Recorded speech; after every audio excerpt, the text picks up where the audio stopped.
For 2 weeks, I put all of my effort into YouTube. This is how it went. Hello. I just need to clarify as well before I start this video. I'm in no way like a YouTube guru. This is literally just me speaking on my experience for the first 2 weeks. None of my videos blew up. None of them went viral. They didn't get very much views. This is more or less just talking about the process of getting started and where to go from there and what to expect. This is my experience, and I'm letting other people know what it's been like for me so far. So for all 2 of you that watch, I've uploaded basically every 2 days since around the 30th of December, 29th. I wanted to get into a really good schedule, so I pre-recorded videos and had kind of a schedule going. So I had one done, maybe I was making a thumbnail, and then I moved on to the next one, and then just so that I wouldn't be behind and it wouldn't seem like such a big hassle to me, and I would get stressed out, overwhelmed, and then just not end up doing it like most people today. You know, you get more stressed out and overwhelmed by the idea of it than actually doing it. I put 100% of my time into YouTube, recording, editing, learning how to do a lot of that, getting into making thumbnails and stuff. Like if you look back on the old videos that I upload, like the music ones that are like unmixed, undone, how they're even cut up isn't even in the video editor, it's in a really bad music editor. I just chopped it up. I figured out how to.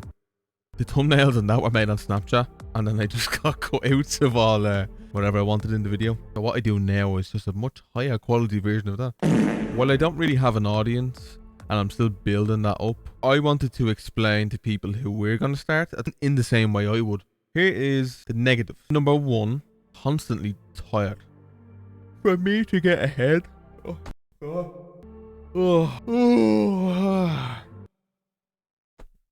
kind of a no-brainer. But what was making me so tired? Before I even uploaded the first video, Quest for the Juiciest Memes, plug. I had already started a few videos. That one just took the longest. Naturally, I work late at night anyway. I'd more or less start very late, 10, 11, 12, even 1 o'clock. Right now, at the time of filming this, so 25 to 4 in the morning. My sleeping schedule went up in the air. So I was starting at 10 o'clock or later, and then I was going to sleep at like 7, 8, 9, 10, even later. There was some days where I went to sleep at like 12 o'clock. It made me feel better about getting stuff done, and I can be loud without waking anyone up or being too loud. Ironically, try not to be loud, but I'm doing it at night. Brain cells. While I would view this as a negative, here's a positive out of this. I understand that it ruined my sleep schedule, but eventually that did kind of flip. I take a nap or whatever for a few hours or even less, or I just stay up, and so then I was tired by 7 or 8 o'clock, so then I'd go to sleep at like 8 or 9, and then I'd be up really early the next day, and that actually got me into a good schedule. But the first week of trying and prioritizing to upload at least every 2 days, it definitely ruined my sleep schedule. So point number 2, sleep schedule will constantly change. That became an issue then because I'd waking up at like 4 o'clock in the morning, couldn't go back to sleep, kind of manageable around 6 to 8. So I was able to go to the gym and do different things. Now it's gone to about 11, so it's all right. It's sitting nicely.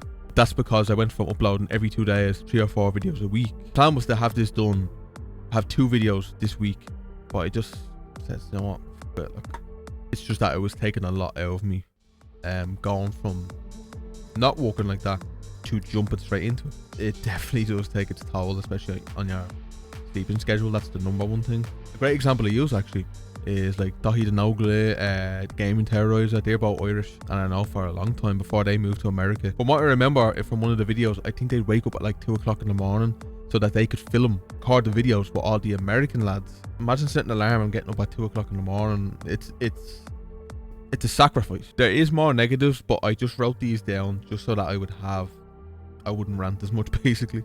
So I have something to kind of stick to. Number 3 was that I felt drained.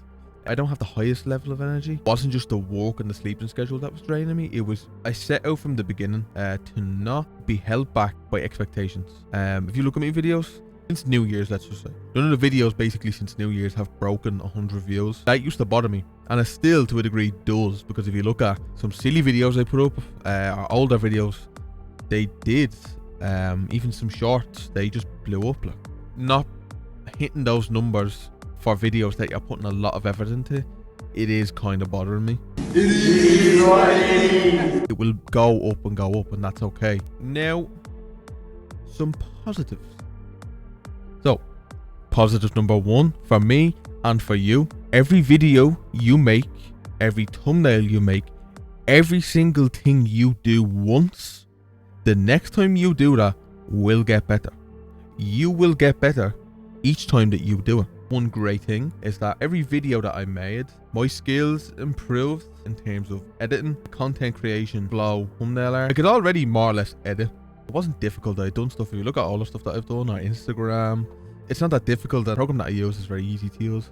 I got it for very cheap as well. On top of that, I just purchased a lot of the upgrades that they have, and so it makes everything a lot cleaner, a lot more professional. But every time that I make a video, I learn from that last one, so it just gets better and better and better. Thumbnails, I had to learn that on the fly. The first thumbnail you see from the Quest for the Juiciest Memes, that was the first real thumbnail that I ever made, and I'm really proud of that. I was actually thinking I don't know whether to start up a new Instagram or just do it on mine so that I'm uploading a lot, but to just fake an entire lifestyle like every Instagrammer really. But just fake an influencer lifestyle and just Photoshop me with random famous people or just in random places and just be like really ironically flexing on people. I think that would be really funny, but in a really ironic way. Point number 2, you will be starting the beginning of something huge. If this is something you want to go after, it doesn't have to be the fact that you want to be a big YouTuber or entertainer. This can open doors for other things, and this can be a way of starting other things. This could be a business, a company, a side hustle, it doesn't matter. Point number 3, you'll be motivated by the realization that when you look at your channel, you'll see structure, you'll see thumbnails, you will start to look like a YouTuber. Whatever effort you put in will come back out. For me personally, looking at my channel now and seeing the thumbnails and the titles, and it's made me realize you are starting to establish. Point number 4, you'll come to learn your own workflow, your own routine, and within that you'll learn what you like to make and how you like to do it. That's something I've learned so far. Every time I make something, it's like, do I have the idea? Maybe I'll do the thumbnail now and just get it out of the way so that it's just done, it's ready.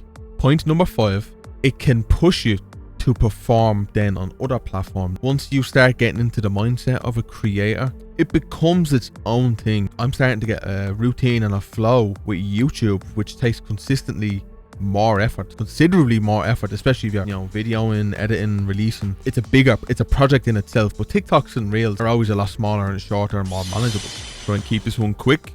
I was editing the video and I decided to leave out a lot of extra points. I felt like the ones I had were good enough and I was starting to ramble again.